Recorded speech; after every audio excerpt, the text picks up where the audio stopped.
ఈరోజే సంపూర్ణ చంద్రగ్రహణం. చంద్రుడికి అడ్డుగా వచ్చేది ఒక ఛాయాగ్రహం అంటే షాడో ప్లానెట్ అంటారు. అదే రాహువు. ఈరోజు రాత్రి 9:58 నుండి 1:23 వరకు ఉంటుంది. అయితే ఇక్కడ కొన్ని రాసుల వారికి మాత్రమే మంచి జరుగుతుంది, మిగతా వారికి కాదు అని ఆలోచన పెట్టుకోకండి. ప్రతి ఒక్కరి జీవితంలో మంచి చెడు, కష్టం సుఖం ఉంటాయి.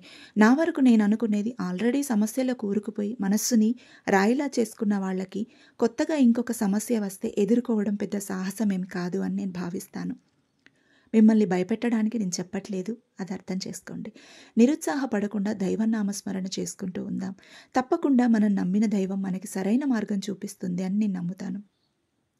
అనవసరంగా లేనిపోని భయాలు, అనుమానాలు పెంచుకోకండి. ఈరోజు చంద్రగ్రహణంలో మీరు మీ ఇంటి పద్ధతి ఎలా ఉంటుందో అవి పాటించండి. కొంతమందికి గ్రహణం పట్టింపులు ఉండవు, ఇంకొంతమందికి ఉంటాయి.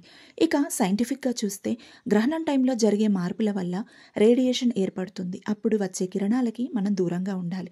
ప్రెగ్నెంట్ లేడీస్, చిన్నపిల్లలు, పెద్దవారు ఎవరైనా గ్రహణ సమయానికి ముందే భోజనం చేయాలి. గ్రహణం పట్టే సమయానికి తిన్న ఆహారం జీర్ణం అయిపోవాలి అని పెద్దలు చెప్తుంటారు. తినగా మిగిలిన ఆహారం, నిలువ ఉండే పచ్చళ్ళు, బియ్యం ఇలా వీటిపైన దర్భ లేక గరిక పెట్టాలి. గ్రహణం పట్టే సమయానికి ముందు స్నానం చేసి దేవుడి దగ్గర కూర్చొని మనకి వచ్చిన శ్లోకాలు, మంత్రాలు చదువుకోవచ్చు. కాలభైరవాష్టకం, మృత్యుంజయ మంత్రం, లలిత సహస్రనామాలు ఇలా ఏవైనా. ఇవి ఏవి రావు అంటే మహామంత్రం ఓం నమ శివాయ అని, నారాయణ నారాయణ అని ఇలా ఇష్టదైవాన్ని తలుచుకుంటూ ఉండండి. గ్రహణం విడిచాక మళ్ళీ స్నానం చేసి దీపారాధన చేసుకొని ఆలయానికి వెళ్ళి మనకి వీలైనంత ఏదైనా దానం ఇవ్వండి.